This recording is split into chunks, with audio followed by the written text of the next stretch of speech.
ఇండస్ట్రీలో percentage fight peaks కి వెళ్ళిపోయింది. రెంటల్ విధానానికి స్వస్తి పలికి పర్సంటేజ్ షేరింగ్ తేవాలని ఎగ్జిబిటర్లు డిమాండ్ చేయడం, సింగిల్ స్క్రీన్ మనుగడ కోసం ఫైట్ చేస్తున్నామనడంపై నిర్మాతలు భగ్గుమన్నారు. బ్లాక్ మెయిలింగ్ దిగితే బాగోదు అంటూనే ఎగ్జిబిటర్ల డిమాండ్ కి పాయింట్ టు పాయింట్ కౌంటర్ ఇచ్చారు. ఇక ఇరు వర్గాల వరుస మీటింగ్లతో తెర వెనుక రాజకీయం నడుస్తోందా? రెండు పెద్ద సంస్థల మధ్య ఆధిపత్య పోరు షురూ అయిందా అన్న డౌట్లు వినిపిస్తున్నాయి. అంతేకాదు, ఇన్నాళ్లుగా లేని సింగిల్ స్క్రీన్ల పర్సంటేజ్ వివాదం ఇప్పుడెందుకు అన్న దానిపై చాలా ఆసక్తికరమైన చర్చ నడుస్తోంది.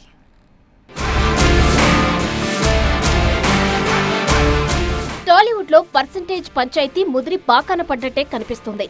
మొన్నటికి మొన్న హుటాహుటిన సమావేశమైన Telangana exhibitors association save single screen నినాదమెత్తుకుంది.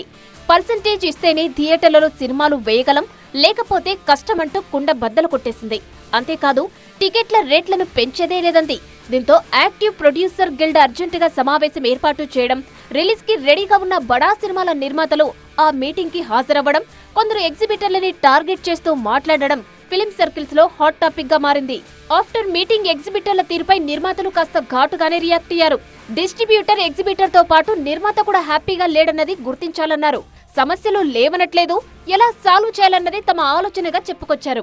శుక్రవారం 3 డిపార్ట్మెంట్లు కలిసి మాట్లాడుకోవలసిన అంశాలను హడావిడిగా ప్రెస్ ముందు పెట్టడమేంటని ప్రశ్నించారు. వాళ్ల సినిమాలు రిలీజ్ కి లేనప్పుడే పర్సంటేజ్ గోల ఏంటంటూ ఇండైరెక్టర్ గా ఎస్వీసీ డిస్ట్రిబ్యూటర్లకు చురకలంటించారు.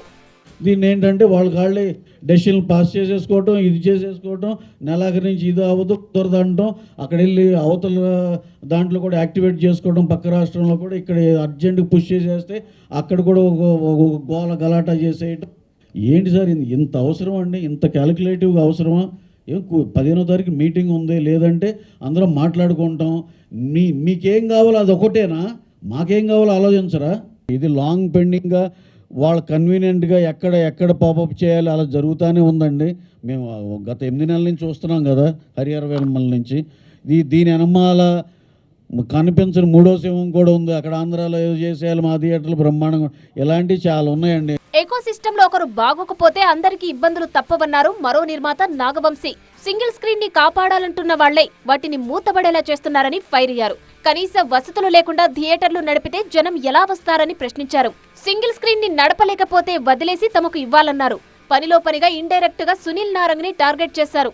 ఓ పెద్ద ఎగ్జిబిటరు, జస్ట్ ఒక 300 మల్టీప్లెక్స్ స్క్రీన్స్ ఉన్న ఎగ్జిబిటరు, ఆయన సింగిల్ స్క్రీన్స్ బాధల గురించి చెప్తున్నారు. అది కొంచెం వినడానికి నిన్న నవ్వు వచ్చినా కానీ మనం ఏం చేయలేకపోతున్నాం. ఎందుకంటే సి సెంటర్ నుంచి బి సెంటర్ నుంచి ఏ సెంటర్ దాకా ఎక్కడ స్థలం దొరికితే అక్కడ మల్టీప్లెక్స్ కట్టేసి సింగిల్ స్క్రీన్స్కి రావాల్సిన రెవెన్యూని కూడా రానివ్వకుండా చేస్తున్న ఆ ఎగ్జిబిటరు ఆయన సింగిల్ స్క్రీన్ కష్టాల గురించి మాట్లాడుతుంటే చాలా హాస్యాస్పదంగా ఉందండి. అట్లాంటి కామెడీలు చేయడానికి దయచేసి ప్రెస్ మీట్లు పెట్టొద్దని చెప్తున్నామండి. స్థలం కనిపిస్తే వెంటనే కట్టేసిన మల్టీప్లెక్స్ లు చూపించాలంటూ నాగవంశీపై ఫైర్ అయ్యారు సునీల్ నారంగ్. తెలంగాణలో తనకు 33 సింగిల్ స్క్రీన్స్ మాత్రమే ఉన్నాయని ప్రూఫ్స్ చూపిస్తూనే నాగవంశీపై సెటైర్లు వేశారు.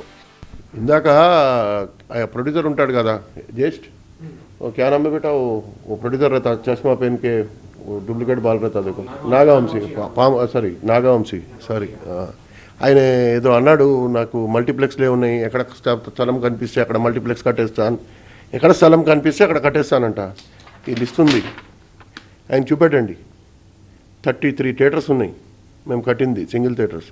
ఇంకా 5 థియేటర్స్ కడుతున్నాం సింగిల్. ప్లస్ సింగిల్ థియేటర్స్ ఒక 15 బుకింగ్ చేస్తాను నేను. మల్టీప్లెక్స్లు ఏదైనా బాగున్నాయా? అది కూడా ఏం బాగలేవు. పర్సంటేజ్ ఉండినా అది ఏం గొప్పగా లేవు, ఏదో బ్రేక్ ఈవెన్కి వస్తాయి అంతే. ఈ సింగిల్ థియేటర్స్ కొంచెం పర్సంటేజ్ ఇస్తే కొంచెం బ్రతుకుతాయి అని రిక్వెస్ట్ చేస్తున్నాం. ఇక మార్కెట్ లో వరుసపెట్టి బడా సినిమాలు నిర్మిస్తోంది మైత్రి మూవీస్. పెద్ది, ఫౌజీ, డ్రాగన్ సహా మరెన్నో బడా సినిమాలను లైన్ లో పెట్టింది. అటు ఎస్వీసీ నిర్మాణంలోనూ రౌడీ జనార్దన, అక్షయ్ కుమార్, సల్మాన్ ఖాన్ సినిమాలతో పాటు దేవిశ్రీ ఎల్లమ్మ సైతం సెట్స్ మీద ఉంది. దీంతో ఈ 2 బడా సంస్థల మధ్య ఆధిపత్య పోరు నడుస్తోందన్న టాక్ ఇండస్ట్రీ సర్కిల్లో ఎప్పటి నుంచో నడుస్తుంది. ఇట్లా యూనిలాటరల్ డెసిషన్ తీసుకుని బెదిరించున్నట్టుగా April 30కి తెలంగాణ, May 30కి ఆంధ్ర, ఇట్లాంటి డెసిషన్స్ చెప్పకండి. సినిమాలు ఇప్పుడు మా ఉన్నాయి రిలీజ్లకి మేము ఓనర్లతో మాట్లాడుకుని ఓ ఫేవరబుల్ టర్మ్స్లో మేము టేక్ ఓవర్ చేసుకుని థియేటర్స్ మేము రిలీజ్ చేసుకుంటున్నాం. మీరు లాస్ వస్తుంది అంటున్నారు కదా, లాస్ వస్తున్నా థియేటర్లు పట్టుకుని ఎలాడాల్సిన పనే ఉంది, వదిలేయచ్చు కదా. అంత త్యాగాలు చేయాల్సిన అవసరం ఏం లేదు కదా, వదిలేయచ్చు కదా థియేటర్లు. ప్రస్తుతం ఎస్వీసీ డిస్ట్రిబ్యూషన్ లో సినిమాలు లేవు కాబట్టి పర్సంటేజ్ వ్యవహారం మళ్లీ తెరపైకొచ్చిందని, కావాలని తమ సినిమాలను ఇబ్బంది పెడుతున్నారని యాక్టివ్ ప్రొడ్యూసర్స్ ఫుల్ గా ఫైర్ అవ్వడం రచ్చలేపుతోంది. సింగిల్ స్క్రీన్లను సేవ్ చేయాలన్న ఆలోచన తమకు ఉందన్నారు మైత్రి మూవీస్ రవి. ప్రొడ్యూసర్ హ్యాపీగా లేడు, డిస్ట్రిబ్యూటర్ హ్యాపీగా లేడు. నా ఒక్కడికే ఏదో బెనిఫిట్ తీసేసుకుని వెళ్ళిపోతారంటే విచ్ ఈజ్ నాట్ కరెక్ట్ అండి.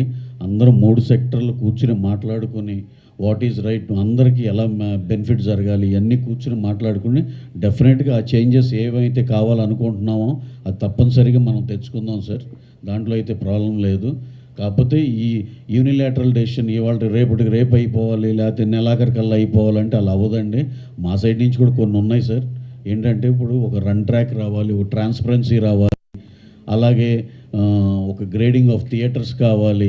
ఇవన్నీ చాలా ఉన్నాయని మాట్లాడుకుంటే మా టీంలు ముగ్గురం కలిసి డిస్ట్రిబ్యూటర్లు, ఎగ్జిబిటర్లు, ప్రొడ్యూసర్లు ముగ్గురు కలిసి కూర్చున్నప్పుడు మేము డిస్కస్ చేసుకుని మాట్లాడుకోవాల్సి ఉన్నాయి. సింగిల్ స్క్రీన్లు బాగుపడాలంటే సంవత్సరం పడుతుంది. తమ సినిమాలన్నీ రిలీజ్ అవ్వడానికి కూడా సంవత్సరం పడుతుంది. ఈ లోపు కూర్చొని మాట్లాడుకుంటే అంతా సెట్ అవుతుందంటున్నారు. మొత్తంగా పర్సెంటేజ్ వ్యవహారం 2 బడా సంస్థల మధ్య వివాదంగా సినీ సర్కిల్లో హాట్ డిబేట్స్ నడుస్తున్నాయి. మరి ఇంత జరుగుతుంటే సుప్రీం బాడీ అయిన ఫిలిం ఛాంబర్ ఏం చేస్తోంది?